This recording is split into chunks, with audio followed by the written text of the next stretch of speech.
Bismillahirrahmanirrahim. Assalamualaikum warahmatullahi wabarakatuh. Waalaikumsalam warahmatullahi wabarakatuh. Innal hamdalillah nahmaduhu wa nasta'inuhu wa nastaghfiruhu wa na'udzu billahi min syururi anfusina wa min sayyiati a'malina. May yahdihillahu fala mudhillalah wa may yudlil fala hadiyalah. Asyhadu an la ilaha illallah asyhadu anna Muhammadan abduhu wa rasuluh. Allahumma salli ala sayyidina Muhammad wa ala alihi wa sahbihi ajma'in, amma ba'du. Alhamdulillahirabbil alamin. Syukur alhamdulillah kita panjatkan kepada Allah Subhanahu wa taala atas kesehatan, atas nikmat keluangan waktu yang hari ini kita bisa silaturahim ya, sekaligus thalabul ilmi, dan salawat serta salam kita haturkan kepada junjungan kita baginda Rasulullah Muhammad sallallahu alaihi wasallam. Semoga kita termasuk umat yang memperjuangkan ya, dakwah beliau untuk menegakkan syariat yang insya Allah dengannya kita dilayakkan untuk memperoleh syafaat di yaumil akhir. Amin ya rabbal alamin. Alhamdulillah ya, malam hari ini kita bisa berkumpul dengan Ustadz Doni Riu yang sudah hadir. Malam hari ini temanya sangat menarik, membaca ulang peristiwa G30S 1965 dari sudut pandang ideologi Islam ya. Jadi karena mau ya tanggal 30 September yang memang kita memperingati peristiwa 30S PKI ya. Kenapa kita setiap tahunnya ya harus kembali ya mengingat masa kelam itu gitu ya. Karena sampai hari ini pun masih menjadi misteri ya siapa dalang dari peristiwa tersebut.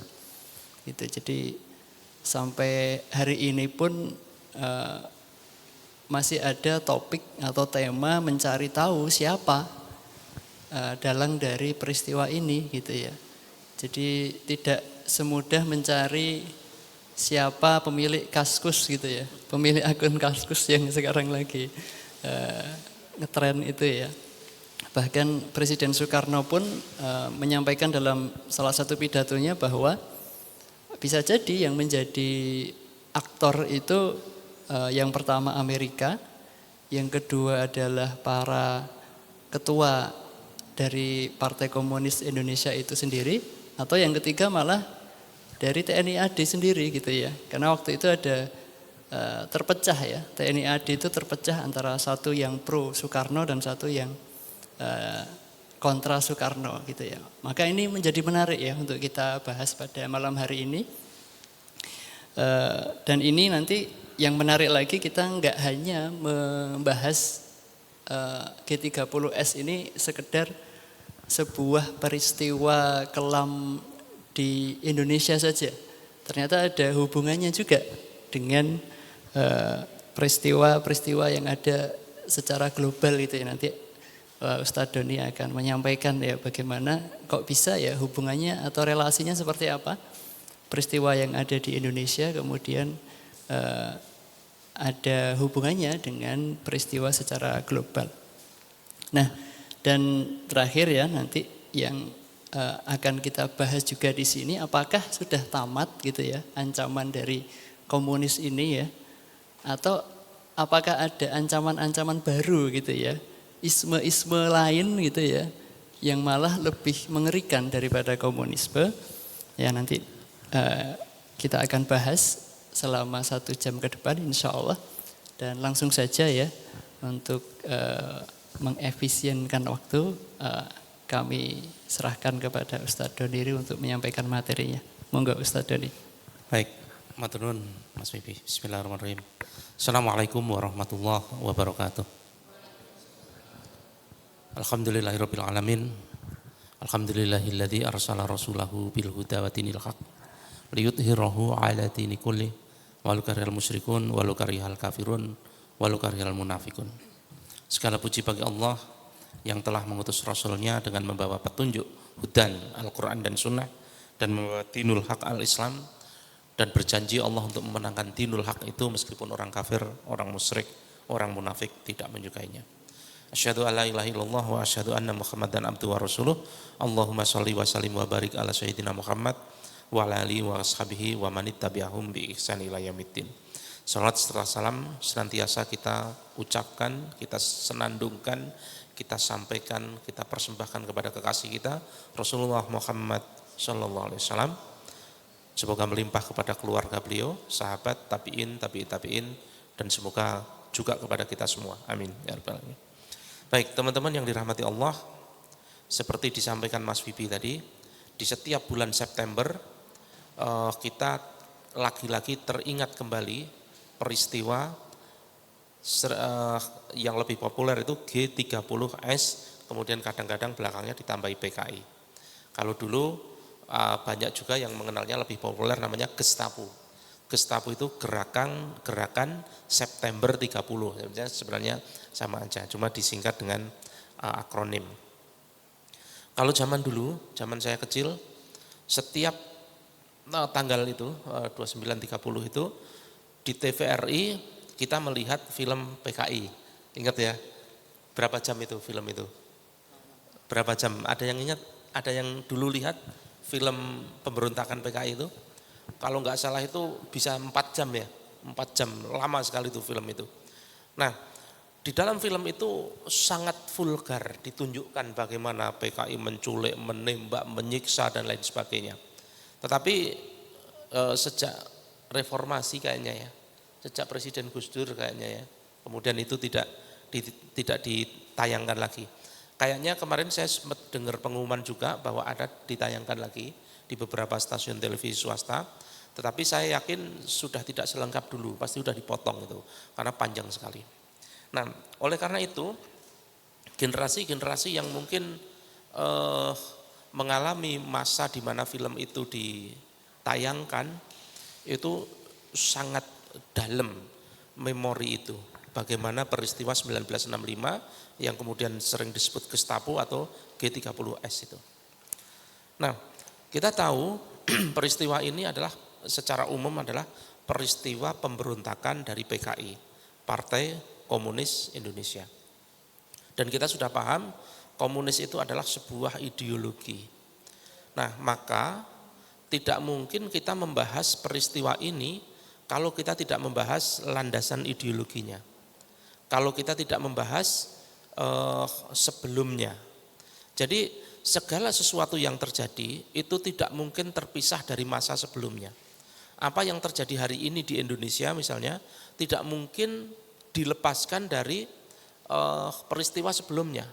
Tidak mungkin dilepaskan dari peristiwa reformasi misalnya.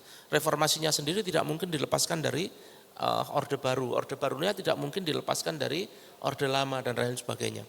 Maka untuk melihat peristiwa ini secara komprehensif, kita harus melihat satu dari ideologinya, bagaimana konstruksi berpikirnya, dan bagaimana geopolitik yang berkembang pada masa itu dan masa sebelumnya. Baik, teman-teman yang dirahmati Allah, kita akan melihat latar belakang pemikirannya dulu. Komunisme itu adalah sebuah reaksi atas modernisme, atas kapitalisme. Sekali lagi, komunisme itu digagas dalam rangka menjawab problematik kapitalisme. Sementara kapitalisme itu juga menjawab problematik dari feodalisme. Kita melihat di sini.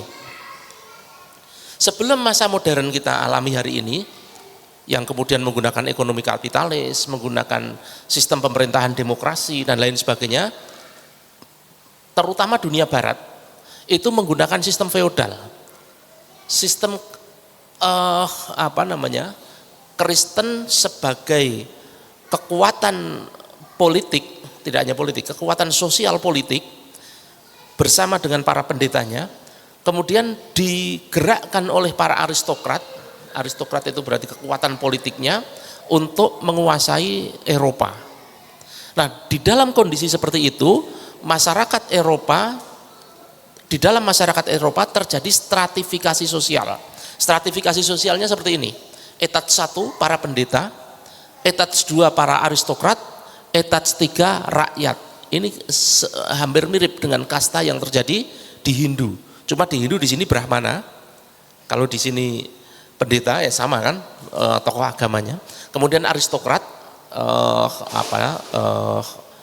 rajanya, para negarawannya, kemudian rakyat. Ini paria dan sudra kalau di dalam Hindu. Lah kondisi ini menciptakan kondisi sosial yang tidak adil, di mana misalnya muncul hukum yang disebut sebagai mahkamah inkuisisi, itu hanya berlaku bagi etats ketiga. Etats 2 dan etats 1 apalagi tidak pernah terkena mahkamah inkuisisi. Sama-sama etats ketiga rakyat, orang yang hartanya lebih banyak juga tidak akan kena mahkamah inkuisisi tadi. Kenapa? Karena dia bisa membeli, bisa menebus dosa. Jadi nanti ada industri penebusan dosa, mengaku dosa, membayar sejumlah uang, terus dosanya diampuni. Yang ampuni apa? Pendetanya. Kemudian tidak jadi dihukum dengan mahkamah inkuisisi. Lah kondisi seperti itu membuat masyarakat Eropa di fase feodal, atau kemudian kita menyebutnya, orang Eropa menyebutnya fase tradisional, itu menjadi kelam. Kemudian mereka menyebutnya Dark Age. Dark Age inilah yang mendorong mereka untuk membongkar kondisi. Nggak boleh seperti ini terus, kita nggak bisa kondisi seperti ini terus, kita harus mengubahnya. Diubah dengan cara apa? Kalau kekristenan itu hari ini membuat kita runtuh, membuat kita tersungkur di dalam peradaban yang begitu gelap, maka kita harus singkirkan itu kekristenan. Mereka berpendapat seperti itu. Dengan cara apa? Hukumnya tidak lagi di tangan gereja, tapi di tangan rakyat. Kita bikin hukum sendiri, maka lahirlah sistem demokrasi itu. Kemudian rakyat memilih wakil rakyatnya untuk merumuskan undang-undang. Itu muncul dari keresahan fase feodal di dalam peristiwa yang disebut Revolusi Prancis. Peristiwa Revolusi Prancis tadi melahirkan modernisme. Cita-cita yang penting, cita-cita dari modernisme adalah masyarakat yang egaliter, yang tidak lagi etat 1, etat 2, etat 3. Mereka memimpikan masyarakat yang egaliter. Sekarang sudahlah, nggak usah pendeta terus kastanya tinggi, aristokrat kastanya tengah, rakyat nggak bisa gitulah. Kita harus egaliter, sama rata, semuanya sama. Nah itu cita-citanya. Tetapi faktanya tidak. Faktanya muncul kasta baru. Kita hari ini sampai hari ini masih berada di dalam sistem kapitalis. Jenengan pasti merasakan di dalam sistem kapitalis ini, diakui atau tidak, ada kasta juga. Kasta tertingginya siapa? Brahmananya kapitalis itu siapa?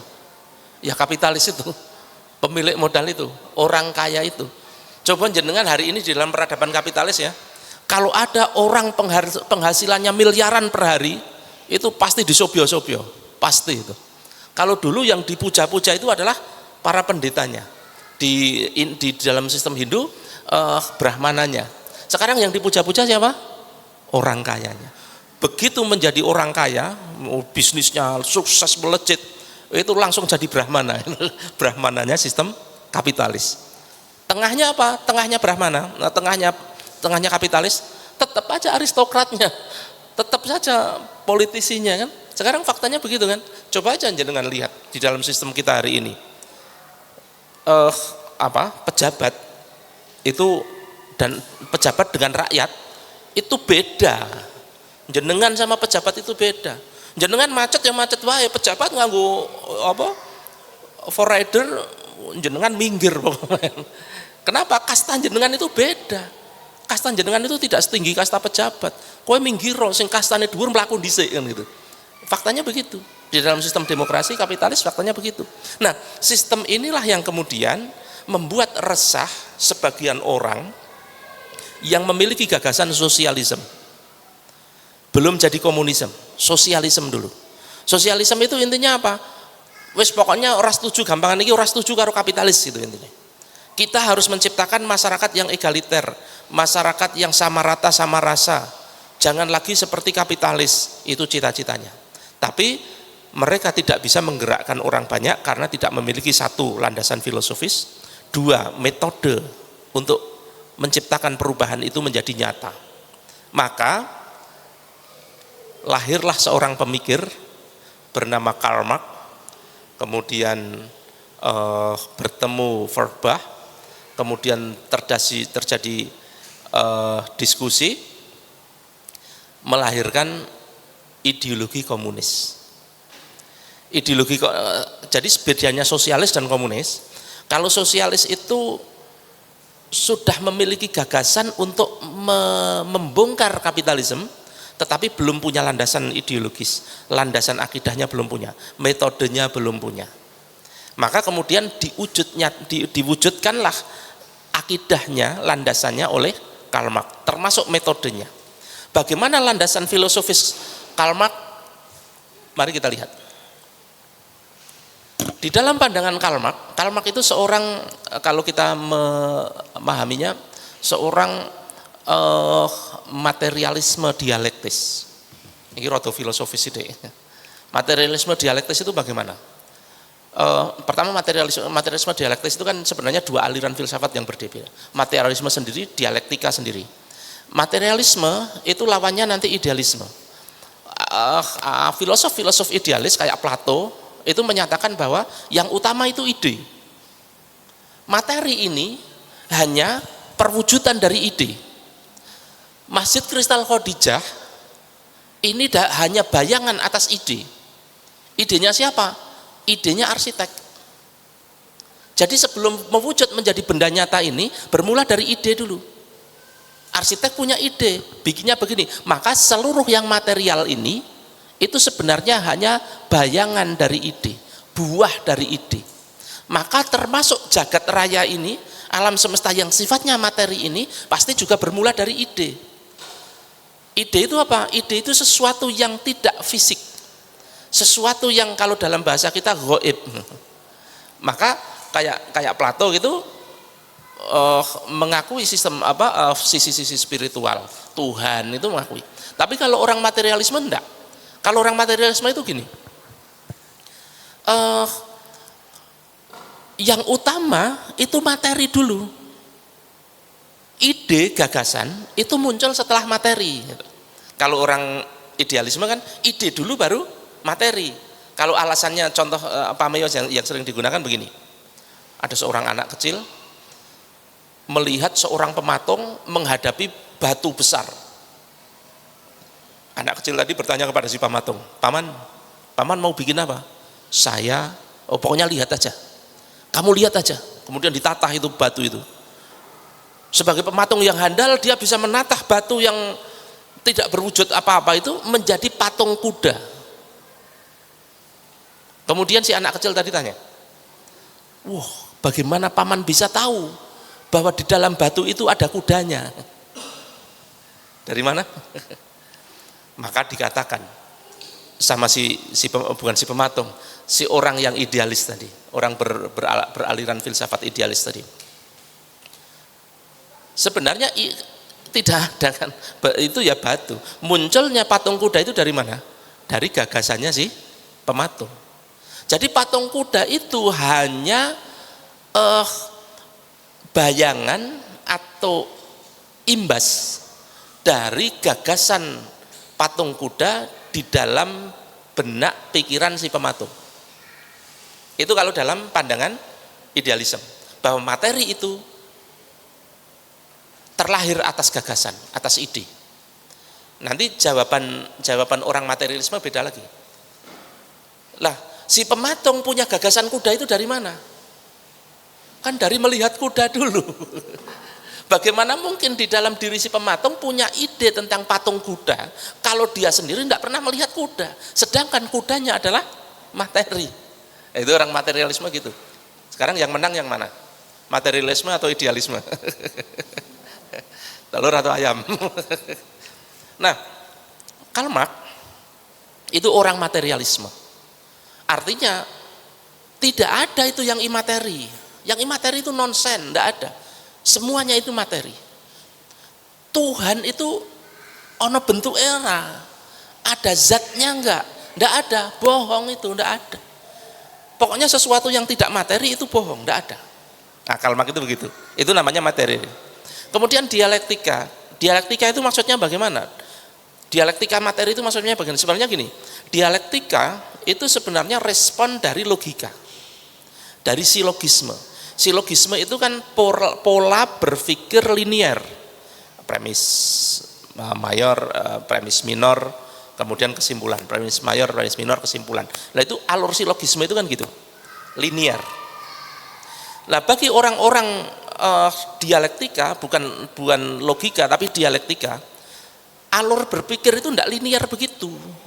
Alur berpikir itu dialektis, tidak kemudian premis mayor dipengaruhi oleh premis minor menghasilkan kesimpulan, tapi antara premis mayor dan premis minor itu saling mempengaruhi. Ini yang disebut dialektika. Nanti Hegel itu idenya seperti ini. Salah satu yang mempengaruhi Karl Marx kan Hegel. Dia punya gagasan tentang dialektika. Tetapi dialektikanya Hegel itu dialektika ide. Dialektika ide, gagasan. Sementara Karl Marx kan orang materialisme. Nah kemudian dimodifikasilah dialektika yang tadinya ide dialektika ide ini menjadi dialektika materi. Yang disebut dialektika materi itu bagaimana? Contoh, di dalam kehidupan nyata kita itu ada yang disebut infrastruktur, ada yang disebut superstruktur. Di dalam masyarakat feodal, kita mulai dari masyarakat feodal dulu sebelum masyarakat kapitalis, ada sumber daya alam misalnya, itu infrastruktur. Lahan, tanah, itu infrastruktur. Si aristokrat sebagai orangnya, itu infrastruktur. Itu semuanya sifatnya materi. Kemudian rakyat, itu juga sifatnya materi. Ini semua infrastruktur. Infrastruktur ini saling berdialektika. Sumber daya alam berdialektika dengan aristokrat. Aristokrat berdialektika dengan rakyat. Rakyat berdialektika dengan lahan. Lahan berdialektika dengan aristokrat dan seterusnya. Nanti di samping infrastruktur ini ada superstruktur. Superstruktur itu sistem yang tidak terlihat. Di dalam peradaban feodal, sistem superstruktur yang melingkupi kehidupan feodal itu Kristianitas. Kristianitas ini yang menjadikan pendeta lebih mulia daripada rakyat. Aristokrat lebih mulia daripada rakyat. Aristokrat tidak lebih mulia daripada pendeta dan lain sebagainya. Itu kekristenan. Maka ini disebut superstruktur. Maka superstruktur ini berdialektika dengan aristokrat, berdialektika lagi dengan superstruktur, ini namanya dialektika. Tetapi dialektikanya bukan dialektika ide seperti Hegel, tapi dialektika materi. Ini kan materi semua, antar materi ini berdialektika. Nah, dialektika materi inilah menghasilkan kesimpulan baru, premis baru gitu. Dialektika menghasilkan sesuatu yang baru. Misalnya begini, aristokrat berdialektika dengan kekristenan menghasilkan kedudukan dia yang tinggi. Kemudian berdialektika dengan rakyat, muncullah totalitarian, kesewenang-wenangan. Nah, kesewenang-wenangan itu apa? Hasil dialektika antara aristokrat, rakyat dengan superstruktur berupa kekristenan tadi gitu. Menghasilkan apa? Menghasilkan kesewenang-wenangan. Nanti kesewenang-wenangan ini berdialektika dengan rakyat. Rakyat menghasilkan apa? Menghasilkan rasa tidak puas di dalam diri rakyat. Itu yang dimaksud dialektika itu begitu. Sehingga apa? Muncul ketidakpuasan, muncul keinginan untuk memberontak, muncul ini itu dan lain sebagainya, sehingga terlahirlah revolusi Prancis. Jadi di dalam apa yang disampaikan oleh Karl Marx, dialektika materi itulah yang melahirkan revolusi Prancis. Revolusi Prancis adalah hasil dialektika materi di dalam sistem feodal. Maka lahirlah itu superstruktur kapitalis dan infrastruktur kapitalis. Nanti sama, ada superstruktur, ada infrastruktur. Cuma infrastrukturnya berbeda, superstrukturnya berbeda. Infrastruktur kapitalis apa? Kalau tadinya di dalam infrastruktur feodal itu lahan yang utama, nanti infrastruktur kapitalis itu mesin produksi, modal. Yang tadinya di sini lahan yang utama, di sini menjadi mesin produksi, menjadi modal dan lain sebagainya. Superstrukturnya apa? Sistem ekonomi kapitalis itu sendiri, sistem pemerintahan demokrasi, sistem dan lain sebagainya. Segala macam sistem itu adalah superstruktur. Nah, superstruktur kapitalis dengan infrastruktur kapitalis ini juga berdialektika. Munculnya mesin produksi itu juga hasil dialektika. Maka teman-teman yang ngaji kitab Nidhamul Islam ketika masuk Qiyadah Fikriyah itu di dalamnya itu dialektik hukum itu muncul dari kampak. Jadi kan yang ngaji di situ, hukum itu muncul dari kampak. Maksudnya bagaimana? Kampak itu berdialektika dengan buruh. Ya, jadi begini, di dalam sistem feodal ya, di dalam sistem feodal. Pemilik lahan, tuan tanah berdialektika dengan rakyat jelata. Wahai rakyat, kamu tak suruh untuk menebang pohon. Saya kasih alat namanya kampak. Nebang pohon dia. Kira-kira dengan kampak bisa nebang pohon berapa dalam sehari? Satu aja belum tentu kan. Nebang pohon pakai kampak itu kan lama sekali. Kemudian juragannya ini tidak puas. Nebang satu pohon aja lamanya setengah mati. Pokoknya saya pengen dalam sehari harus roboh itu pohon. Kan bingung itu si buruhnya, si rakyatnya, berdialektika dengan kampak kan. Piye ya carane motong pohon yang cepat itu? Lahirlah gagasan. Muncul sebuah alat yang lebih efektif daripada kampak. Kenapa manusia punya gagasan untuk menciptakan alat yang bisa memotong kayu lebih cepat? Kemudian menemukan gergaji. Karena hasil dialektika tadi. Dituntut tadi loh. Nah, dialektika itulah yang melahirkan apa? Alat baru bernama gergaji. Gergaji itu nanti digunakan, sehari bisa roboh. Nanti juragannya tidak puas lagi. Saya pengen sehari 2, saya pengen sehari 5. Muncul lagi kan gagasan gergaji mesin akhirnya gitu. Nah, mesin produksi lahirnya dari mana? Dialektika antara tukang dengan alat dengan juragan. Maka hukum itu muncul dari mana? Dari dialektika materi antara buruh dengan alat tadi, kampak tadi. Kenapa bisa begitu? Nah, kenapa kemudian di masyarakat kapitalis itu lahir mesin produksi yang tadinya memintal kain dengan benang itu menggunakan alat tenun manual itu, pakai tangan itu. Karena tuntutannya itu semakin tinggi, maka muncullah apa? Alat tenun mekanis dengan mesin uap dan lain sebagainya. Nah, mesin-mesin itu muncul dari dialektika materi. Ini saya ngomong teorinya Karl Marx ya. Saya ngomong teorinya Karl Marx, bukan berarti saya sedang membenarkan Karl Marx ya. Saya menyampaikan teorinya Karl Marx.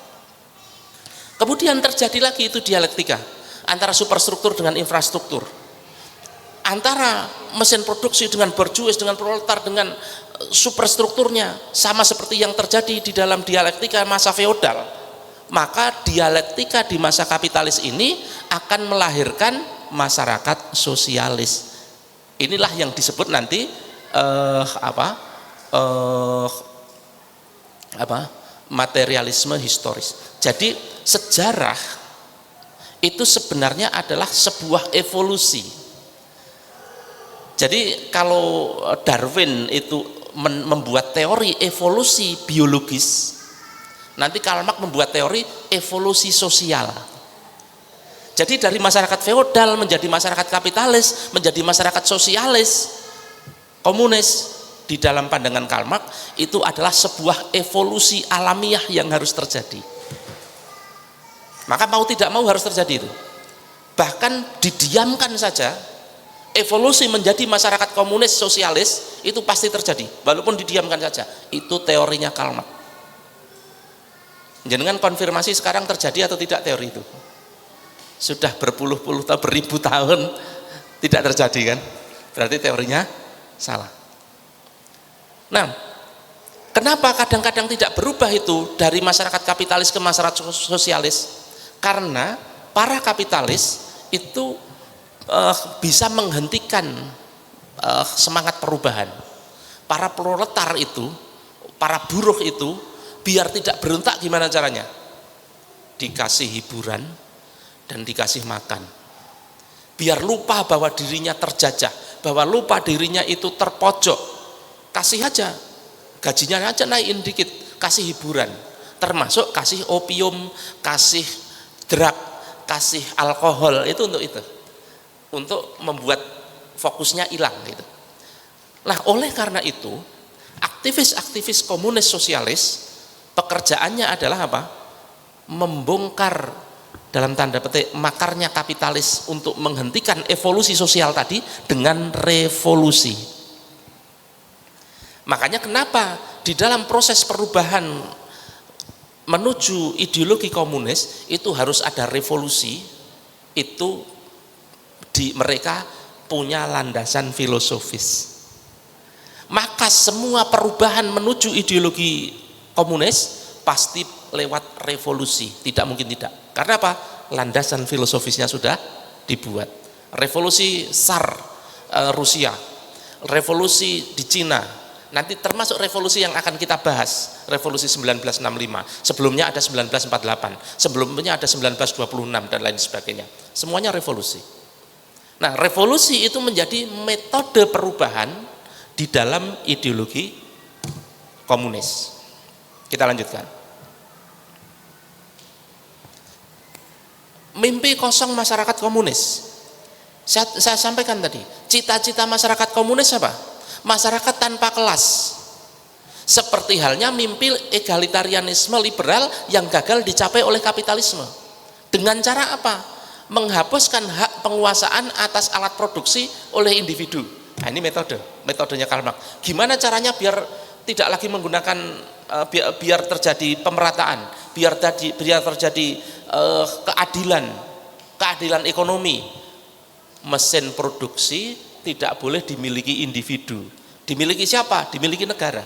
Walaupun Karl Marx tidak secara spesifik mengatakan negara, tetapi nanti diterjemahkan sebagai negara oleh pengikut-pengikutnya seperti Lenin, Stalin dan seterusnya. Maka revolusi yang dituntut oleh kaum komunis itu apa? Merebut alat produksi yang tadinya milik juragan menjadi milik negara. Maka kalau jenengan sekarang melihat ada gerakan sosialis mengajak buruh untuk berdemo yang dituntut apa? Kenaikan gaji, itu tidak paham ideologi komunis. Kalau orang ideologi komunis, buruh ideologi komunis, yang dituntut bukan naik gaji. Kalau nuntut naik gaji itu masih kapitalis. Yang dituntut apa? Bongkar itu sistem kapitalis. Bongkar itu alat produksi dimiliki oleh swasta. Alat produksi harusnya dimiliki negara. Karpe kan gitu. Maka harapan mereka setelah alat produksi itu dikuasai negara, negara bisa mendistribusikan kekayaan secara adil. Tapi faktanya apa? Tidak. Faktanya tidak. Kita lihat aja di Korea Utara misalnya. Apakah keadilan ekonomi terjadi di Korea Utara? Apakah stratifikasi sosial tidak ada di Korea Utara? Nonsen. Kalau cita-citanya kapitalis itu menghapus feodalisme, strata sosial, tetapi melahirkan kasta baru, kasta kapitalis, kasta aristokrat, kasta rakyat. Nanti di dalam sistem komunis itu sama. Brahmananya sistem komunis itu siapa? Ya pemerintah itu sendiri. Jangan lihat itu nanti di di Korea Utara, bapaknya Kim Jong Un, Kim Jong Il itu kan luar biasa kencengnya dibanding Kim Jong Un. Itu rakyat itu tidak boleh nonton film, tapi dia sendiri punya koleksi film Hollywood yang banyak sekali. Rakyat tidak boleh berhidup gaya kapitalis hedonisme, tapi istrinya Kim Jong Il itu punya semua koleksi tasnya Prancis, Hermes, Dior dan lain sebagainya punya. Artinya apa? Nonsen itu sama rasa di dalam ideologi komunis, nonsen, tidak ada. Faktanya apa? Muncul strata sosial baru. Ini yang ada. Kalau kemudian kita lihat, kita bandingkan dengan ideologi kapitalis, ya sama saja ternyata. Feodalisme di bawah kekristenan itu mimpinya eh, masyarakat adil di bawah kekristenan? Faktanya faktanya kosong. Liberal kapitalis memimpikan masyarakat egaliter, makmur dengan kapitalis, faktanya kosong juga. Komunis juga kosong juga. Ini saya membandingkan. Jadi mau pakai kapitalis, mau pakai komunis, intinya sebenarnya sama saja. Ini pengantarnya. Pengantarnya sama saja, Mas. Oke, sekarang kita menuju ke peristiwa 1965. Mungkin cepat aja. Latar belakang peristiwa sosial 1965. Kalau yang rajin mengikuti materi saya sudah menyampaikan sejak politik balas budi, sejak zaman Belanda itu sudah terbagi ini, abangan, santri, priayi. Nanti di zaman politik balas budi, priayi ini disekulerkan melalui pendidikan untuk pribumi. Sementara santrinya masih memperjuangkan Islam, abangannya di tahun 65 dikomuniskan. Jadi 3 kubu ini sudah berideologi masing-masing. Santri berkubu Islam, priayi berkubu sekuler, meskipun belum kapitalis sepenuhnya, abangan sudah mulai punya ideologi yaitu komunis. Oke, secara partai kita lihat di kubu priayi dan abangan punya partai PNI, ini nanti kubu partainya para priayi yang dipimpin oleh Soekarno. Nanti ideologinya adalah yang digagas oleh Soekarno nanti marhainisme atau nasakom. Nanti saya terangkan kenapa bisa nasakom. Nasakom itu apa. Kemudian PKI partainya abangan. Santri nanti ada Masyumi, ada NU. Karena NU nanti sempat mecah dari Masyumi kemudian bikin partai sendiri. Sekarang kita lihat orang-orangnya. Tadi partainya, sekarang orang-orangnya. MUSO dan komunisme internasional. Nanti 1948 itu yang menggerakkan MUSO. Kalau 1965 itu yang menggerakkan AIDID. Ini dua-duanya beda, sama-sama komunis tapi beda. Kalau MUSO itu afiliasinya ke Soviet, kalau AIDID afiliasinya ke Cina. Sama-sama komunis tapi beda. Kenapa MUSO afiliasinya ke Soviet? Karena memang kekuatan komunis utama waktu itu ya Soviet gitu. Kenapa AIDID kemudian menggunakan kiblat Cina? Karena bagi AIDID Indonesia ini lebih mirip Cina daripada Soviet. Kenapa? Lebih agraris. Kalau Soviet sih sudah agak kapitalis sedikit gitu ya. Tetapi kalau Cina itu betul-betul agraris. Dari agraris bisa lompat langsung dari feodal, bisa lompat langsung menjadi komunis itu. Enggak melalui fase kapitalis. Nah, di dalam pandangan AIDID nanti Indonesia itu mirip seperti itu. Masih feodal, masih pertanian, masih agraris, tapi kemudian bisa lompat langsung komunis. Tapi saya ngomong soal MUSO dulu. Kenapa? Karena untuk membandingkan bagaimana ideologinya dengan Soekarno. MUSO itu mengikuti gerakan komunisme Indonesia yang terintegrasi dengan komunisme internasional. Jadi sistem komunis itu mengikuti paham kosmopolitanisme yang artinya adalah kemanusiaan seluruh dunia. Jadi tidak ada lagi nation state. Di dalam sistem komunis tidak ada nation state. Semua negara itu disatukan melalui ideologi komunis. Maka kalau jenengan lihat Soviet waktu itu tidak hanya Rusia, ada Uzbekistan, Kazakhstan, semuanya kan masuk, termasuk Ukraina yang sekarang diserang itu kan waktu itu kan termasuk Soviet semua itu. Menyatukan berbagai bangsa. Karena pandangan sosialis komunis itu memang tidak mengikuti nation state. Negara itu tidak berbatas nation. Nah, Soekarno itu suka dengan tatanan ekonomi komunis, tetapi tidak suka dengan internasionalismenya komunis. Maka nanti kalau kita bandingkan, sama-sama menyukai sistem ekonomi sosialis antara MUSO dengan Soekarno itu berbeda. Karena MUSO itu internasionalisme, pengen menyatukan Indonesia dengan Soviet. Kalau Soekarno menyukai ekonomi komunis, tetapi tetap pengen nation state. Bedanya seperti itu. Mari kita lihat bagaimana Soekarno marhainisme dan nasakom, yang artinya nasionalis agama komunis. Nasakom itu apa? Sosio-nasionalisme. Sosionya ini sosialis maksudnya. Sosialis tapi nasionalis. Ini bedanya dengan MUSO. MUSO itu kan sosialis komunis yang internasional. Jadi kalau kamu mau komunis itu ya jadi satu dengan Soviet gitu loh. Maka nanti Indonesia itu menjadi satu dengan Soviet kalau dalam gagasannya MUSO. Lah, Soekarno itu sebenarnya apa? Setuju dengan ekonomi sosialis komunis. Soekarno itu setuju. Salah satunya apa? Sumber daya di dalam negeri komunis itu tidak pernah diserahkan kepada kapitalis. Jangan lihat di Korea Utara ada sumber minyak Korea Utara yang diserahkan kepada Total, Shell gitu, enggak ada. Karena memang ideologinya begitu. Lah Soekarno itu suka seperti itu. Soekarno itu enggak suka memberikan sumber daya alam negara ini kepada kaum kapitalis, itu enggak suka. Soekarno secara ekonomi milih komunis. Hanya saja tidak mau internasionalisme, enggak mau Indonesia bergabung dengan Soviet. Indonesia ya Indonesia, nation state Indonesia. Itu yang disebut sosio-nasionalisme. Nasionalisme dan demokrasi tetapi yang bukan kapitalis. Nah, itu Soekarno itu begitu. Karepe ngono kuwi. Sosialisme tetapi tidak kosmopolit, tidak internasionalisme. Sosialisme tapi tidak nation state. Sosialisme tapi nation state, itu inginnya Soekarno begitu. Dengan melihat masyarakat Indonesia yang mayoritas Islam, maka kemudian digabungkan dengan agama. Islam dalam mufakat, Islam dalam permusyawaratan. Islam tidak menjadi landasan konstitusi negara, tetapi menjadi landasan konstitusi sosial. Maka lahirlah Nasakom, nasionalis, agama, komunis. Ini dari kalangan apa? Priyayi. Tadi kan sudah saya petakan, abangan, santri, priyayi. Abangannya terwakili oleh Muso,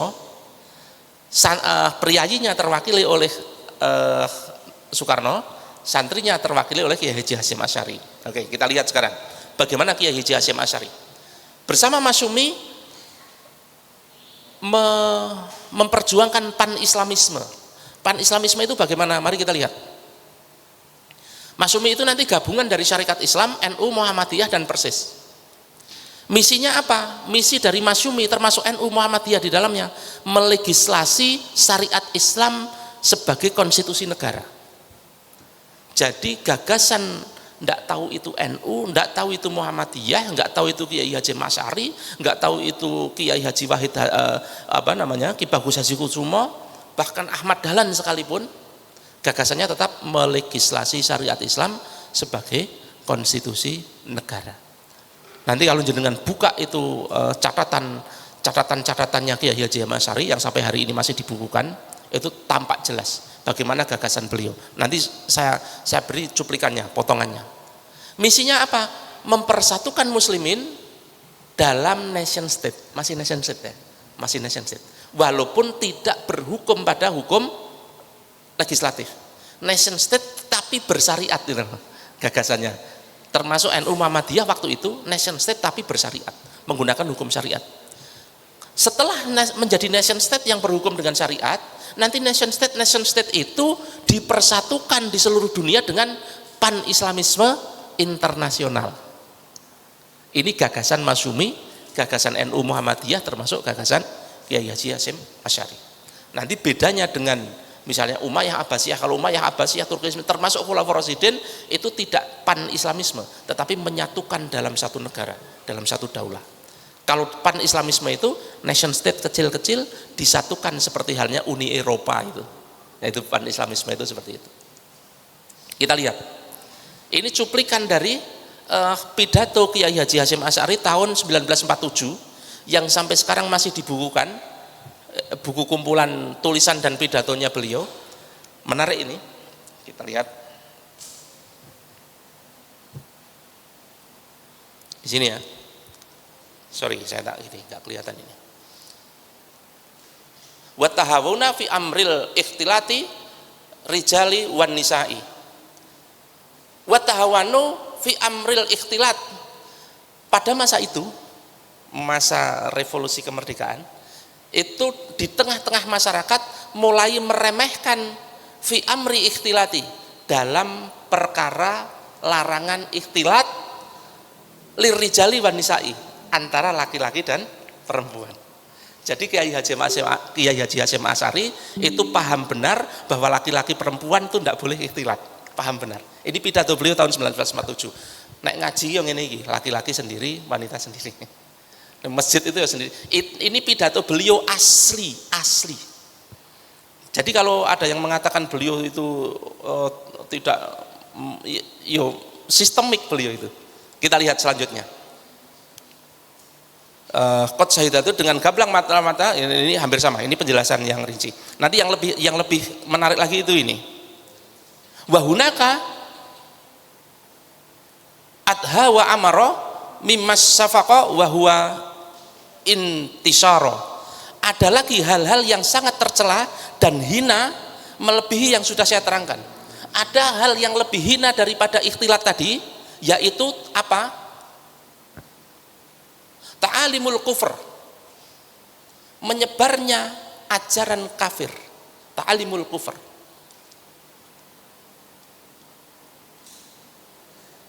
wal ilhadi fi auladi nasubanil muslimina fil qura wal muduni. Tersebarnya ajaran kafir tadi baik di kalangan anak-anak muda, baik di desa maupun di kota. Ajarannya apa? Perhatikan, ajarannya apa? Ini asli dari catatan beliau. Fakot intasoro taklimul mabda'ul madiyatit tabiiyati. Fakot dan sungguh intasoro telah tersebar taklimu ajaran mabda'ul madiyati tabiiyati. Mabda. Jadi beliau sudah menggunakan kata mabda.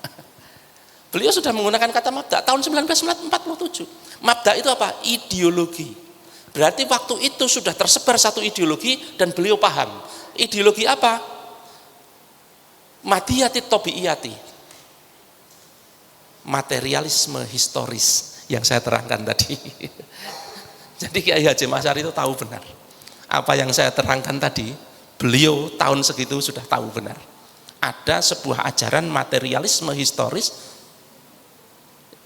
Nah, materialisme historis itu apa? Ini lebih jelas lagi. Ma'anahu mabda'u yunada, maka sesungguhnya bersama itu mabda itu menyerukan bi anna laisa fil alami illa madatan, bahwa di dalam alam ini tidak ada lain kecuali materi.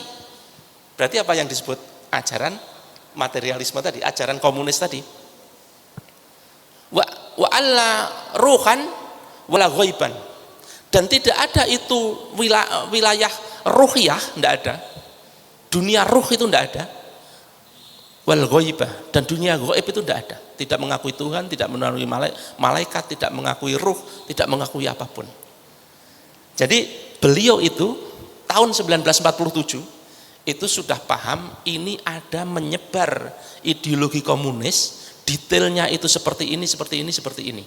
Nanti di dalam kitab beliau ini itu banyak sekali yang mind blowing, yang kita tidak menyangka bahwa apa yang kita pahami sekarang, yang kita pelajari sekarang, ternyata di dalam pidato-pidato beliau tahun-tahun segitu itu udah muncul semua.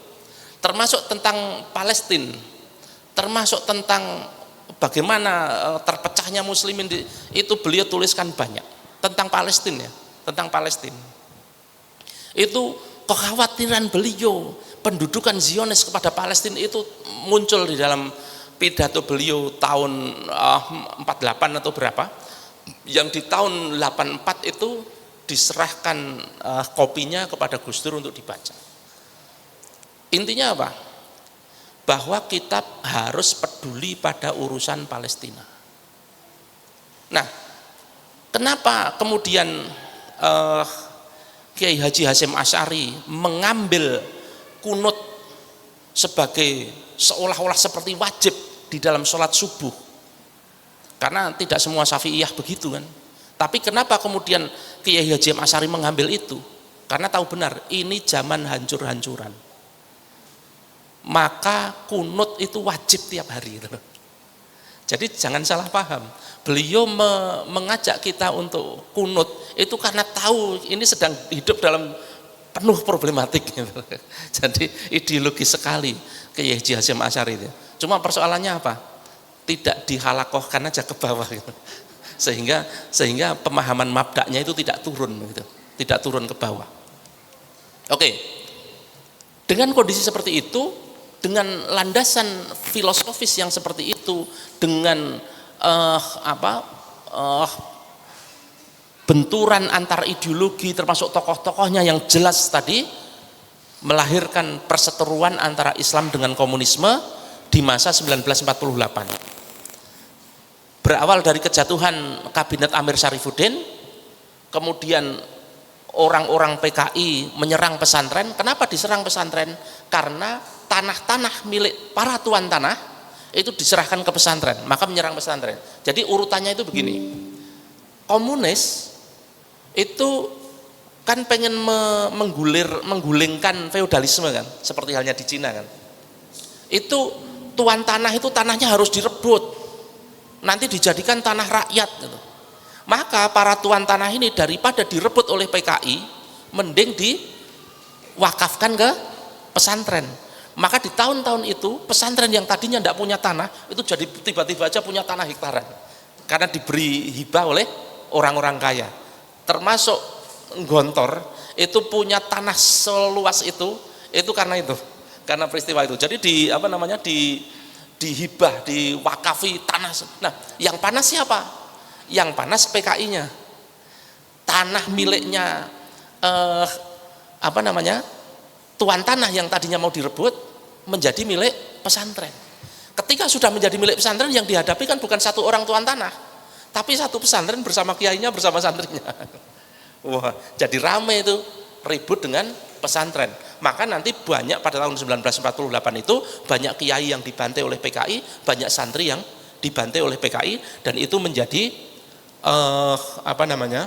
luka yang kok nggak bisa jalan nih Mas.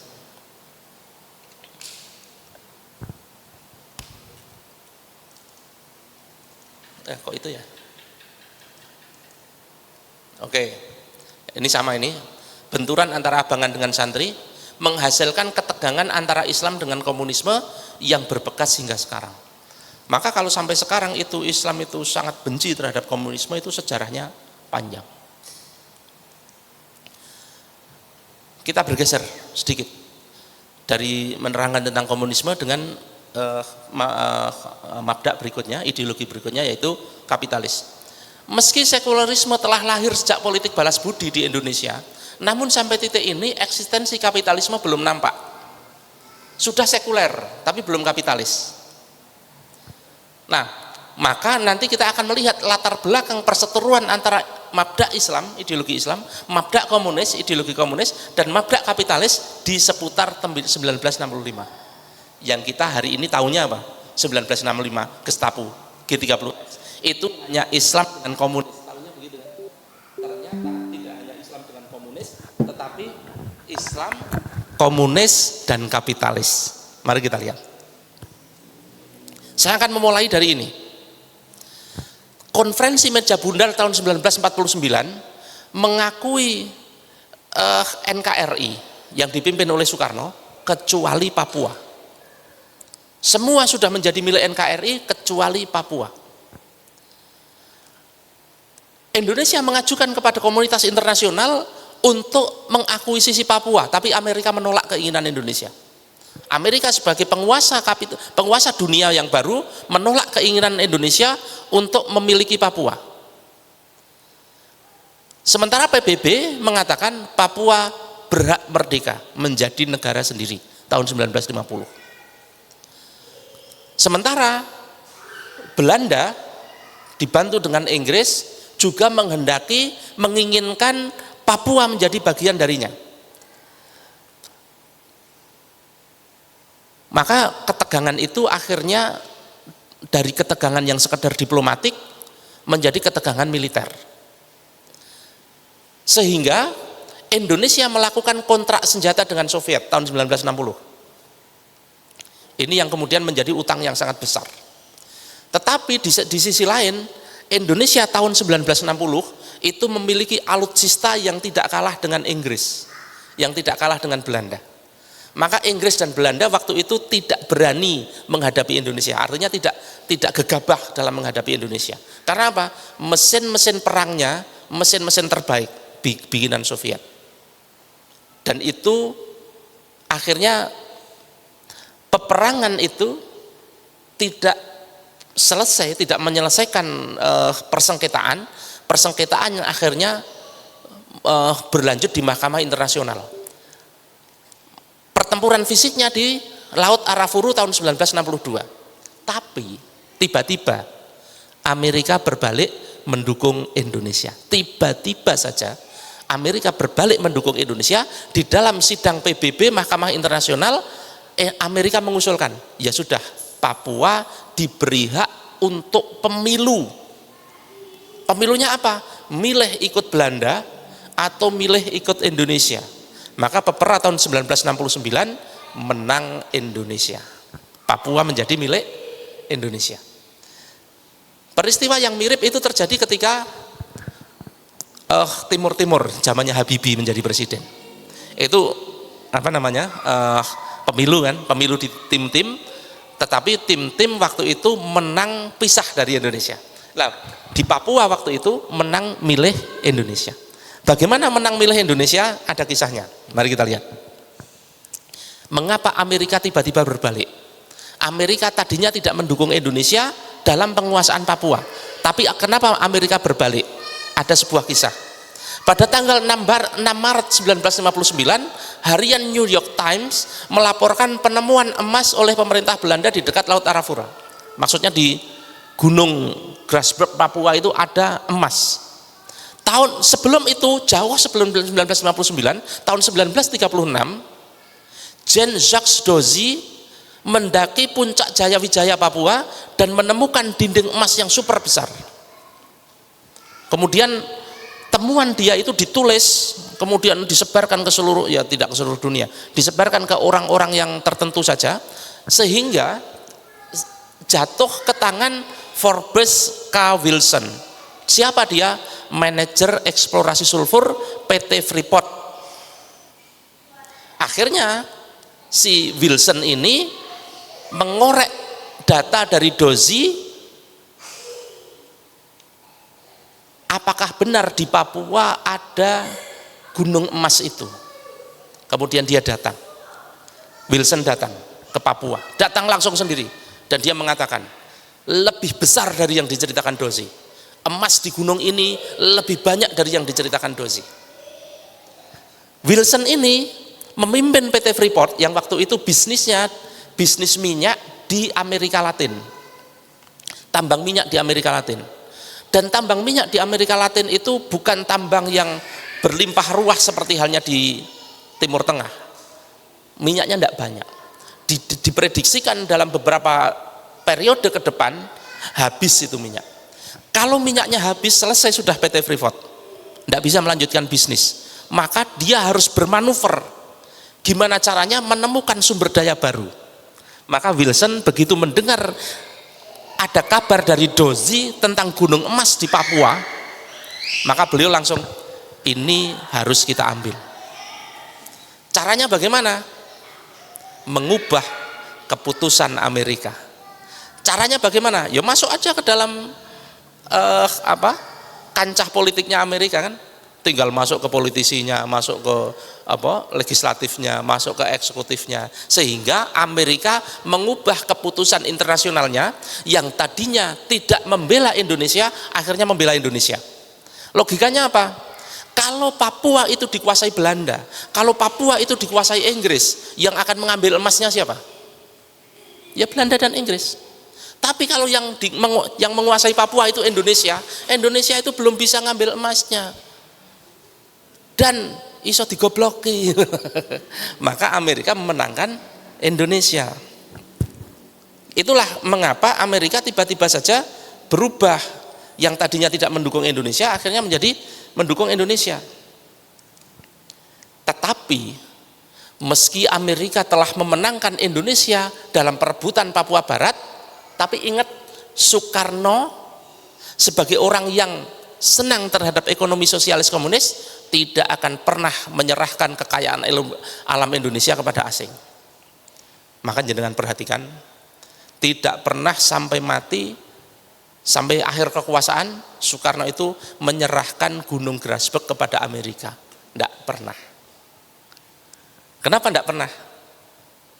Ideologi ekonominya sosialis komunis, maka dia tidak akan pernah. Dan itu membuat Amerika nggak terima dong.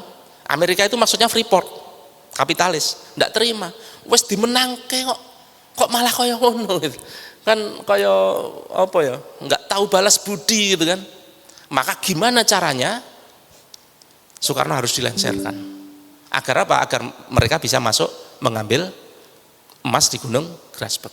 Tetapi waktu itu Soekarno dekat dengan siapa itu? Presiden siapa Amerika? Kennedy kan. Kok Kennedy apa sebelumnya itu? Yang akhirnya terjadi pembunuhan dan lain sebagainya itu. Tetapi intinya begini, ada keinginan Amerika untuk masuk ke Indonesia. Intinya apa? Yang pertama apa? Mengambil emas di Gunung Grasberg. Tapi terhalang Soekarno. Maka kemudian mereka mencari celah. Celahnya apa? Oke, kita lihat dulu. Kondisi ekonomi politik menjelang 1965. Ekonomi memburuk akibat utang tadi, utang peperangan tadi, dan inflasi. Perseteruan antar ideologi kian memanas. Tadi sudah saya sebutkan, komunis, kapitalis, Islam itu semakin memanas. Akhirnya ini yang belum saya ceritakan, konstituante, sidang konstituante, di mana rakyat di dalam pemilu konstituante memilih anggota konstituante untuk menjadikan syariat sebagai undang-undang. Kemudian terwujudlah sidang Dewan Konstituante, tetapi kemudian Dewan Konstituante itu dibubarkan oleh Soekarno melalui dekret Presiden 5 Juli 59. Kemudian dibubarkan itu sidang konstituante yang dipilih oleh rakyat, diganti demokrasi terpimpin. Kemudian ditetapkan Soekarno sebagai presiden seumur hidup. Itu semakin membuat kondisi sosial politik memanas. Kemudian ditambah dengan ketegangan dengan Malaysia. Ketegangan dengan Malaysia menjadikan perpecahan di dalam tubuh militer Indonesia seperti disebutkan Mas Wibi tadi. Sebagian mendukung Soekarno menghadapi Malaysia, sebagian tidak, karena kita sedang dalam kondisi seperti ini, tidak terlalu penting dan lain sebagainya. Dan sebenarnya konflik dengan Malaysia sendiri itu sebenarnya untuk mengalihkan perhatian saja. Mengalihkan perhatian yang Soekarno dalam kondisi semakin melemah di dalam negeri, kemudian diciptakan musuh bersama yaitu Malaysia. Di sisi lain kehidupan rakyat semakin sulit, perebutan tanah terus terjadi, penyerahan tanah kepada pesantren terus terjadi, sehingga Islam dan komunis terus berbenturan, dan ditambah dengan isu sakitnya Soekarno. Kemudian tahun 1965 PKI melakukan manuver, dimulai dengan menggulirkan isu Dewan Jenderal dan pembentukan Dewan Revolusi. Diisukan oleh PKI bahwa jenderal-jenderal itu membuat sebuah kesepakatan untuk menjadikan Indonesia yang berbeda gitu. Diisukan mau menjatuhkan Soekarno dan lain sebagainya. Maka jenderal-jenderal yang tergabung dalam Dewan Jenderal ini, tapi ini hanya isu aja ya, kemudian harus diculik, digantikan dengan Dewan Revolusi. Kemudian karena sebagian tentara itu masih tidak pro dengan komunis, sebagian sudah, maka PKI mengusulkan angkatan kelima. Angkatan kelima itu apa? Petani dan buruh yang dipersenjatai. Kondisi semakin memanas. Nah, tanggal 30 September ini puncaknya. 6 jenderal senior dan beberapa orang lain diculik oleh pengawal istana Cakrabirawa yang sudah loyal kepada PKI, dipimpin oleh Letnan Kolonel Untung. Gerwani dan pemuda rakyat sayapnya PKI terlibat dalam penyiksaan dan pembunuhan para jenderal. Ini yang di film saya ceritakan tadi, itu ditampilkan secara vulgar. Pasca 30 September, Letnan Kolonel Untung menguasai RRI, kemudian mengumumkan bahwa Dewan Revolusi sudah menguasai Indonesia tanggal 1 Oktober 1965. Dalam kondisi genting itu, sekian jenderal diculik, Untung atas nama PKI mengatakan bahwa Dewan Revolusi sudah menguasai melalui RRI dan lain sebagainya. Kemudian politbironya PKI, ini dulu, Soekarno menghimbau persatuan antara angkatan bersenjata dengan para korbannya. Kan terjadi kisruh itu. Soekarno menyerukan, sudah bersatu saja. Kemudian Politbiro PKI menganjurkan semua anggota dan organisasi massa untuk mendukung pemimpin revolusi Indonesia dan tidak melawan angkatan bersenjata tanggal 6 Oktober 1965. Kemudian keluar dukungan dari Soviet pada keputusan Soekarno tanggal 12 Oktober 1965. Kemudian Soekarno mengangkat Soeharto sebagai Panglima Angkatan Darat. Nah, yang menarik begini teman-teman. Setelah itu, setelah terjadi penculikan para jenderal itu, Soeharto bersama pasukannya itu mencari sampai akhirnya menemukan di lubang buaya tadi. Nanti yang menarik begini, setelah itu terjadi konflik, jadi ada tersebar pamflet-pamflet isu-isu yang membakar muslimin, membakar amarah muslimin agar membantai PKI. Nanti muncul misalnya ya, waktu itu selebarannya itu membunuh cicak itu kan disunahkan gitu kan. Nanti membunuh anggota PKI itu lebih mulia daripada membunuh cicak gitu-gitu itu. Dengan kondisi muslimin yang terluka sejak 1948, kemudian dibakar hatinya dengan pamflet-pamflet itu, akhirnya muncullah itu pembantaian anggota PKI dengan tangan rakyat. Rakyat dalam hal ini adalah pemuda muslim waktu itu yang dipersatukan oleh Ansor, sayapnya NU. Dan bapak saya sendiri almarhum waktu itu ikut. Bapak saya itu Ansor. Belum jadi Banser ya, masih Ansor aja. Banser itu nanti, Ansor dulu. Tahun berapa itu baru muncul Banser. Lah beliau ikut nangkepin orang-orang yang dicurigai PKI itu. Kemudian dinaikkan ke mobil truk gitu, kemudian dibawa pergi. Nah, tetapi beliau tidak ikut di dalam pembantaiannya, cuma ikut dalam penangkapannya saja. Saya dengar langsung dari beliau, cerita beliau bahwa beliau ikut dalam peristiwa itu. Nah, konflik itulah terjadi. Sehingga apa? PKI mulai dari akar rumputnya, kekuatan rakyatnya, sampai kekuatan politbironya, itu nanti dihabisi. Kemudian muncullah Super Semar. Setelah Soeharto semakin kuat, kemudian muncullah Super Semar yang sampai hari ini Super Semar pun ini masih menjadi misteri. Surat perintah 11 Maret. Surat perintah 11 Maret itu perintahnya Soekarno kepada Soeharto untuk menguasai Indonesia, menjadi penguasa Indonesia. Nah, kemenangannya di tangan siapa? Kemenangan Freeport dan kapitalis secara umum. Perhatikan, setelah Jenderal Soeharto menjadi presiden Indonesia, Freeport Sulfur adalah perusahaan asing pertama yang diberi izin tambang dengan jangka waktu sampai 30 tahun mulai dari tahun 1981. Walaupun tambang ini nyatanya telah beroperasi sejak 1972 dan kontrak ini diperpanjang sampai tahun 1991, kemudian diperpanjang lagi sampai 2041, sampai sekarang masih berjalan. Jadi ceritanya begini. Gunung Grasberg di Papua dengan emasnya ditemukan. Freeport mau masuk enggak bisa. Soekarno berada di sana. Gimana caranya menggulingkan Soekarno? Cari akal. Ketika kemudian PKI punya rencana untuk revolusi, untuk kudeta, Amerika punya angin segar ini.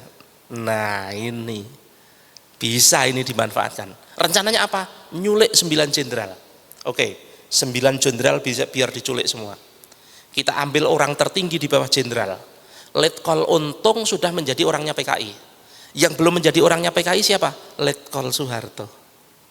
Maka Letkol Soeharto lah yang kemudian dikontak, kalau bahasanya kita itu, dikontak oleh Amerika, dikontak oleh CIA. Maka wajar sekali kemudian Soeharto itu langsung bisa menemukan lubang buaya, menemukan ini itu, langsung bisa membaca itu gerakannya PKI.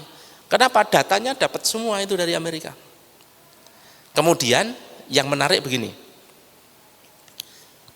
PKI kudeta. Yang berkuasa siapa? Soekarno. Berarti mengkudeta siapa? Mengkudeta Soekarno kan? PKI mengkudeta Soekarno. Kudetanya berhasil atau gagal? Kudetanya berhasil atau gagal? Gagal kan? Tapi Soekarnonya jatuh. Ini kan istimewa loh. PKI kudeta, kudetanya gagal, tapi yang dikudeta jatuh. Yang naik siapa? Kuda hitam Soeharto. Ini kan luar biasa ini. Jadi sesuatu yang unpredictable kan. PKI berontak, pemberontakannya gagal, tapi yang diberontak jatuh. Yang muncul siapa? Soeharto. Setelah Soeharto muncul, apa yang dilakukan pertama kali? Penandatanganan kontrak Freeport menguasai Gunung Grasberg Papua sampai sekarang. Berarti jalan masuknya kapitalis itu kapan? 1965. Jadi 1965 itu tidak hanya sekedar PKI berontak. Betul, 1965 itu PKI berontak. Yang punya gagasan untuk memberontak siapa? Ya PKI sendiri. Tapi kemudian di baliknya ada permainan Amerika. Berontak, oh beneran. Soekarno ben terguling. Karena apa? Yang menghalangi Amerika untuk menguasai Gunung Grasberg ya Soekarno gitu. Maka selain Soekarno kan PKI kan. Selain Soekarno kan PKI. Maka PKI-nya dihabisi semua itu. Mulai dari atasnya sampai grassroots-nya habisi semua. Soekarno-nya juga dihabisi. Yang habisi siapa? Soeharto. Kemudian muncullah Soeharto, kemudian penandatanganan Freeport tadi. Kemudian berlanjut dengan pertemuan Jenewa, Swiss. Pasca kekuasaan jatuh kepada Soeharto, terjadi pertemuan antara para ekonom Orde Baru dengan para CEO korporasi multinasional di Swiss pada bulan November 1967. Korporasi multinasional diantaranya diwakili perusahaan-perusahaan minyak dan bank, General Motor, Imperial Chemical Industries, British Leyland, British American Tobacco, American Express, Siemens, Goodyear, The International Paper Corporation, US Steel, ICI, Lehman Brothers, Asia Development Bank, dan Chase Manhattan. Tim ekonomi Indonesia menawarkan tenaga buruh yang banyak dan murah, cadangan sumber daya alam yang melimpah, dan pasar yang besar. Jadi di balik 1965, di balik pemberontakan PKI, PKI-nya memang memberontak, memang melakukan pembunuhan, tetapi di balik itu semua Amerika ternyata masuk sampai hari ini. Bukan sampai hari ini, sampai agak kemarin. Kenapa saya katakan agak kemarin? Karena habis itu Cina gantian masuk.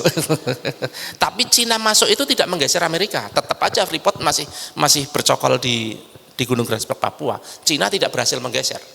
Cina menggeser apanya? Cina menggeser pasarnya.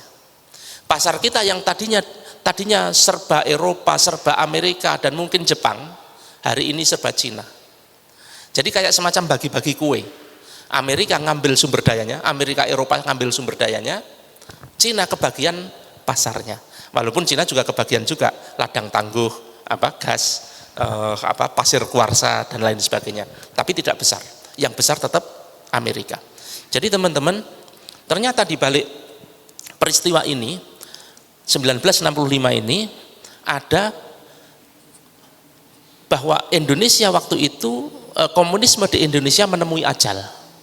Sementara kapitalisme memulai eksploitasinya di Indonesia. Walaupun sudah sekuler, sejak awal Indonesia belum kapitalis. Baru terkapitalisasi setelah 1965. Waktu itu, hari itu umat Islam seolah-olah menang.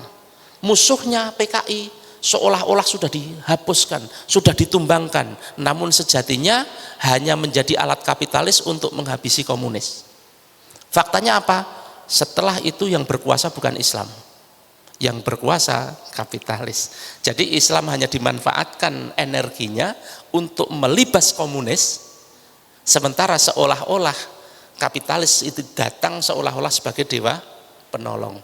Padahal sampai sekarang kapitalis itu tidak kalah bahayanya daripada komunis. Kalah lebih berbahaya, bahkan mengambil segala macam sumber daya yang ada. Kalau komunis kan malah tidak. Kalau kapitalis itu ngambil segala macam. Cuma apakah kita kalau naik ngono mending komunis baik? Ya enggak juga gitu. Secara akidah saja sudah salah gitu. komunis itu. Maka yang benar bagaimana? Yang benar ya tetap kembali kepada Islam. Nah, pada fase berikutnya, yaitu fase Orde Baru, nanti kekuatan politik Islam dilucuti habis-habisan melalui penetapan asas tunggal. Nanti itu di pertemuan yang lain. Jadi teman-teman yang dirahmati Allah, peristiwa 1965 itu tidak hanya Islam versus komunis, Islam versus komunis versus kapitalis yang jarang terlihat. Hari ini muslimin itu getol menyerukan awas bahaya awas bahaya komunis, awas bahaya komunis, awas komunis bangkit lagi. Tidak pernah mengatakan awas bahaya kapitalis. Padahal fakta di lapangan hari ini yang bercokol itu kapitalis. Kalau mau harusnya adil. Awas bahaya komunis, awas bahaya kapitalis juga gitu loh. Harusnya kita paham. Tetapi sayangnya kita dibuat bodoh seolah-olah kita tidak menerapkan kapitalis. Hari ini seolah-olah kita tidak menerapkan kapitalis. Seolah-olah hanya menerapkan Pancasila misalnya begitu. Padahal faktanya menerapkan kapitalis. Nah, dengan skenario atau rekayasa yang secanggih itu, sampai hari ini kapitalis tetap bercokol, tetapi tidak dianggap sebagai berbahaya. Loh, itu sebagai sebuah bahaya. Kalau komunis jelas bahaya. Nah, maka PR kita sebagai muslimin, teman-teman, menyadarkan umat bahwa yang bahaya bukan hanya komunis, kapitalis juga bahaya, sama bahaya. Saya pikir ngoten, Mas Wibi, monggo saya kembalikan ke jenengan. Oh, siap. Ya, terima kasih Ustadz Doni Rio. Jadi ini yang namanya ilmu daging gitu ya. Jadi banyak hal baru yang kita barangkali ya, baru kali ini mendengar gitu ya. Dan salah satu tadi kenapa ya Pak Harto itu bisa jadi salah satu kandidat ya, dari dalang semuanya, karena ketika PKI itu ingin ya menyingkirkan jenderal, padahal Pak Harto itu adalah Panglima Jenderal gitu ya. Kenapa Panglimanya ya, kepala jenderalnya malah nggak tereksekusi gitu ya. Dan saya pernah baca di majalah Intisari ya, itu majalah zaman dulu pernah ngehits ya, mungkin hari ini masih ada gitu. Jadi di situ ada beberapa episode itu interview dengan keluarganya Pak Harto, keluarganya Pak Karno, yang disampaikan setelah Pak Harto naik, Pak Karno di penjara gitu ya. Dan di setiap pagi itu beliau didatangi oleh seorang dokter untuk diberikan suntikan yang nggak tahu suntikan apa gitu ya. Yang itu berkali-kali sampai Soekarno menemui ajalnya ya. Betapa ngerinya ya, di balik mesemnya Pak Harto itu punya darah dingin gitu ya.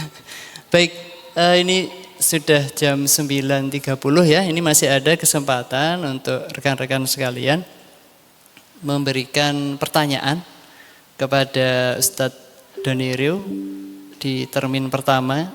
Mungkin 3 penanya dahulu, silahkan. Bismillahirrahmanirrahim. Assalamualaikum warahmatullahi wabarakatuh. Perkenalkan, nama saya Denny Ramdhani, saya dari Magelang. Mohon izin Ustadz, secara tadi saya luar biasa sekali paparan dari Ustadz Doni Rio. Secara sistemik struktural, apakah Indonesia itu memang dari tahun 45 sejak KMB kemudian Renville sampai sekarang benar-benar memang kita nggak ada yang namanya kemerdekaan, karena pada fakta di lapangan kita nggak pernah bebas dari kemiskinan, kita nggak pernah bebas dari ketertindasan, kita nggak pernah bebas dari ketimpangan, dan kita nggak pernah bebas dari keterhinaan. Kemudian dalam konteks ini tadi dipaparkan dalam slide, ada beberapa korporat besar. Di situ saya lihat ada Case Manhattan, Lehman Brothers, Asian Development Bank. Apakah itu sebagai tesis bahwa terjadi suatu kudeta korporasi yang bahwasanya menguasai suatu negara. Jadi kalau saya lihat dalam konteks ini siapapun pemimpinnya ultra neoliberal penguasanya. Terima kasih Tat, mohon arahan dan penjelasannya.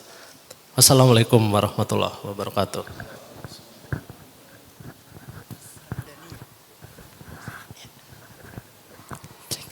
Ya, terima kasih Mas Ramdhani. Hafal tadi ya pertanyaannya. Ya, langsung dijawab aja nggih. Jadi ngeten. Dulu kita dijajah Belanda, itu operatornya adalah VOC. Betul nggih? Dan VOC itu bisnis. VOC itu perusahaan, kita tahu kan, VOC itu perusahaan. Cuma bedanya VOC itu bisa bikin tentara sendiri gitu aja. Kalau perusahaan sekarang kan tidak bisa bikin tentara sendiri. Tapi nanti ada alasannya kenapa tidak usah bikin tentara sendiri. Kalau VOC dulu bikin tentara sendiri dan diperbolehkan. Untuk apa? Untuk mengeruk kekayaan yang ada di Nusantara ini. Itulah yang disebut sebagai penjajahan. Jadi penjajahan itu intinya adalah kekayaan alamnya dikeruk, masyarakatnya direndahkan, gitu kan, dan lain sebagainya. Kemudian waktu itu kan VOC bangkrut, kemudian dibubarkan, kemudian digantilah penguasa Hindia Belanda ini Nusantara oleh penguasa kerajaan Belanda langsung. Nah, kemudian itu kan dikritik sama orang-orang orang-orang liberal union, yang kemudian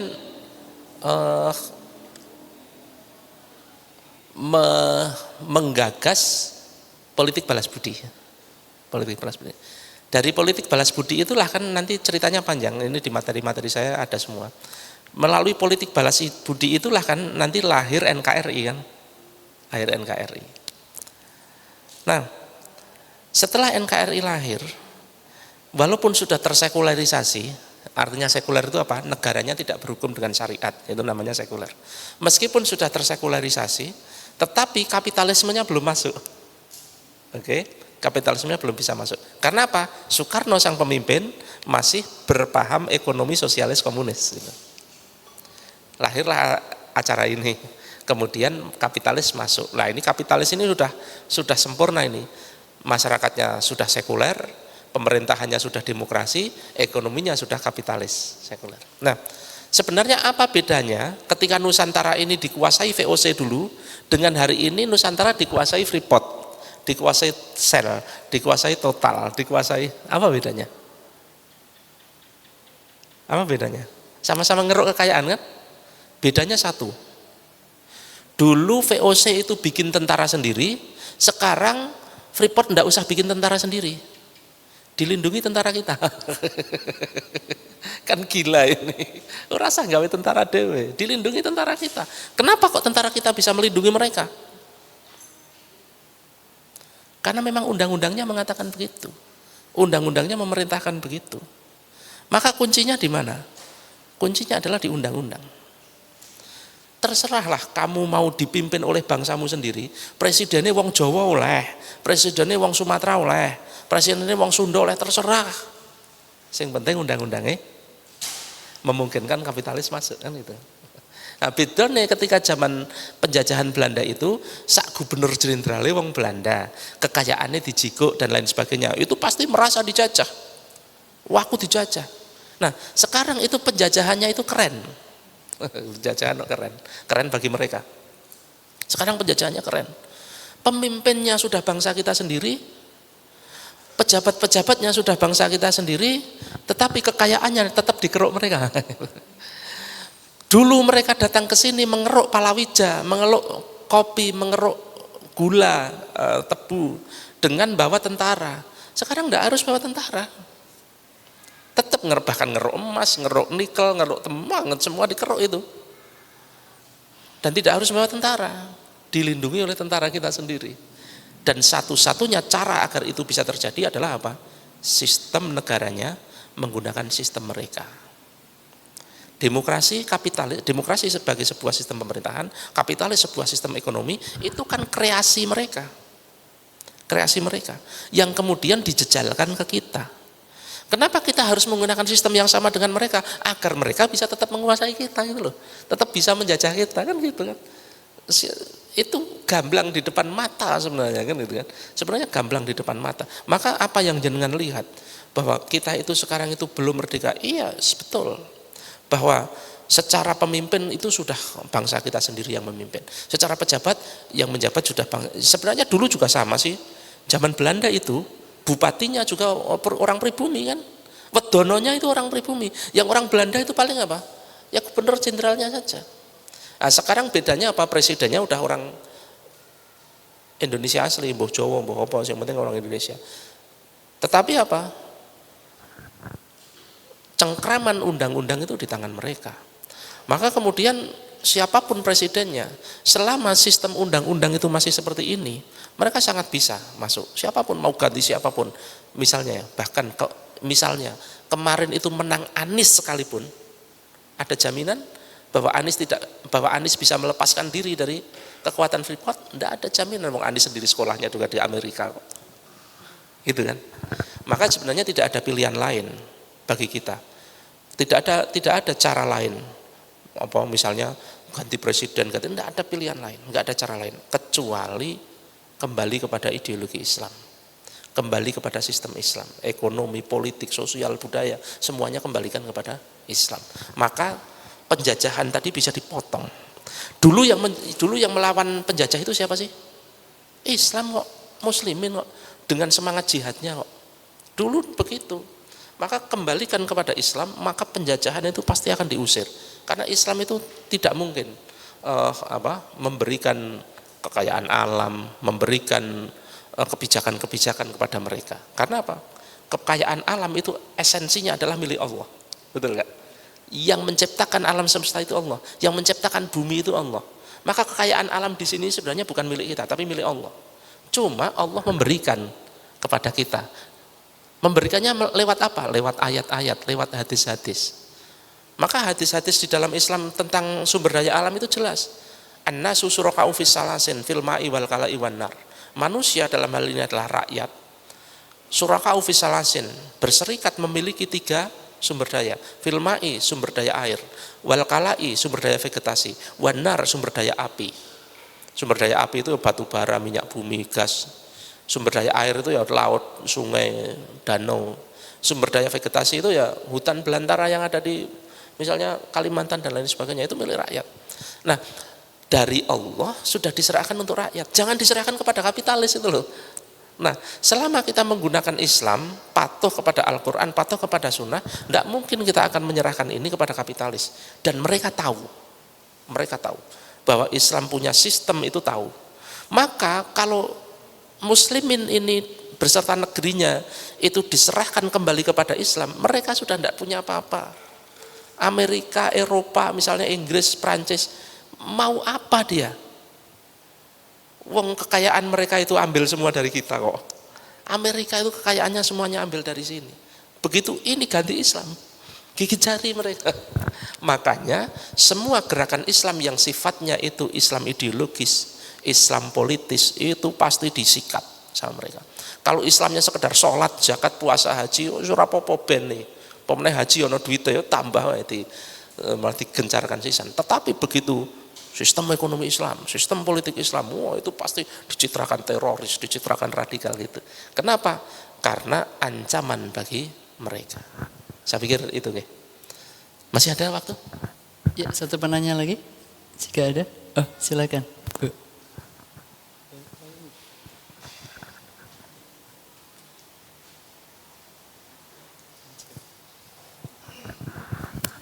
Assalamualaikum warahmatullahi wabarakatuh. Ini Ustadz mendengar pemaparan Ustadz Doni tadi dikaitkan dengan yang terjadi hari ini ya. Kalau yang lalu itu bahwa ternyata selain komunis, kapitalisme juga bermain di situ. Lah, untuk yang baru-baru saja terjadi di mana sudah banyak sekali demo di manapun kemarin, tapi kok sepertinya sangat kuat gitu loh, apa ya? Apakah dalam arti kapitalisnya kurang, cara bermainnya itu kurang, apa ya namanya, kurang tajam atau kurang gimana, akhirnya gagal atau bagaimana gitu. Tapi dengan kejadian yang seperti baru saja di Kemang, barusan terjadi aksi anarkis segala macam itu, Ustadz, itu kan mengarahnya ke sana ya, ke komunis. Ini agak membingungkan. Jadi kalau menurut analisis Ustadz Doni seperti apa kalau untuk yang sekarang ini? Jadi sebetulnya apakah komunis itu lebih kuat saat ini? Matur nuwun. Assalamualaikum warahmatullahi wabarakatuh.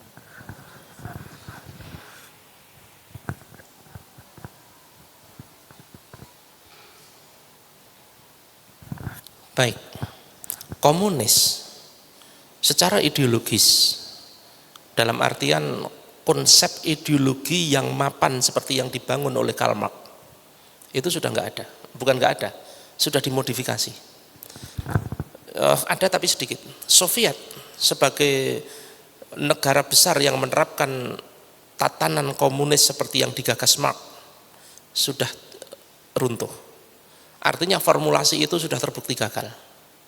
Di Jerman Timur sudah gagal. Di China hari ini sudah tidak murni komunis. Sistem pemerintahannya masih totalitarian model komunis, tapi sistem ekonominya sudah tidak komunis. Tidak mungkin di dalam negara komunis itu ada pengusaha seperti Jack Ma, tidak mungkin. Jack Ma itu muncul sebagai pengusaha individual. Di dalam komunis tidak mungkin, karena apa? Bisnis semua dipegang negara, ada dalam sistem komunis itu. Nah, kenapa di Cina kemudian kok muncul Jack Ma yang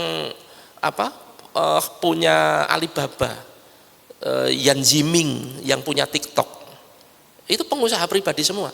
Karena secara ekonomi China sudah menggeser sistem ekonominya, tidak seperti halnya sistem ekonomi yang digagas Karl Marx gitu. Oke? Berarti secara ideologi komunis itu sudah compang-camping. Oke? Secara ekonomi sudah compang-camping. Masih ada satu negara yang totaliter menerapkan komunis, yaitu Korea Utara. Ekonominya masih, politiknya masih komunis, ekonominya masih komunis. Tapi lihatlah apa hasilnya. Negaranya tidak maju juga.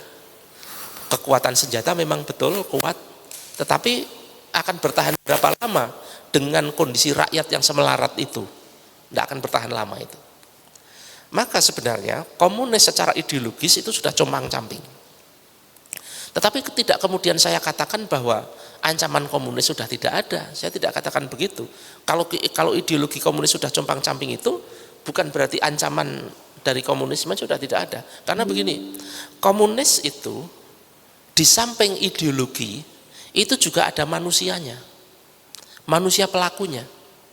Contoh dalam konteks Indonesia, anak cucunya orang-orang yang dibunuh tahun 1965 itu masih ada sampai sekarang. Sekarang jenengan bayangkan coba, bapakku mbiyen dibantai, ada rasa dendam nggak di sini? Kemungkinan besar ada rasa dendam. Lah, dendam itulah yang membuat mereka bergerak. Kalau dulu komunis yang dulu geraknya atas dorongan ideologi. Iki kudune ngene, secara ideologis begini, secara filosofis begini. Itu komunis yang dulu. Geraknya dengan dorongan ideologis. Kalau sekarang, komunis sekarang geraknya berdasarkan dendam. Ini saya ngomong dalam konteks Indonesia ya. Geraknya berdasarkan dendam. Nah, tidak ngalah ngerinya gerak berdasarkan dendam itu. Maka karena dia dendam, kemungkinan yang akan disasar siapa?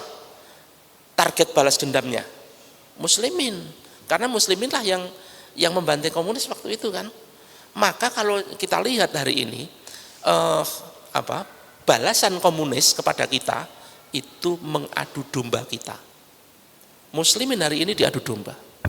Orang-orang komunis yang anak-anak cucu komunis yang sampai hari ini masih tersisa dan masih ada dendam di dalam dirinya itu mengadu domba Muslim. nek membantai muslim secara fisik kan untuk saat ini kan masih berat ya. Tetapi kemudian dibunuh dengan cara lain, diadu domba. Nah, berarti itu ancaman komunisme sekarang itu sudah bermetamorfosa. Kemudian apakah mereka akan kemudian berupaya menduduki puncak-puncak kekuasaan? Ya iyalah. Karena dengan puncak kekuasaan itulah mereka bisa bertindak lebih banyak lagi. Maka kalau kita lihat nanti mereka bermanuver, masuk ada yang jadi anggota DPR, manuver ada yang masuk menjadi ini, menjadi itu, menjadi ini. Begitu dia posisinya kuat, dia nanti akan melancarkan rencana balas dendamnya tadi. Jadi saya jawab ancaman tetap ada, walaupun secara ideologi sudah compang-camping. Ngoten Bu. Ngoten, cekap masih ada? Sudah. Ya, karena sudah jam 10 ya.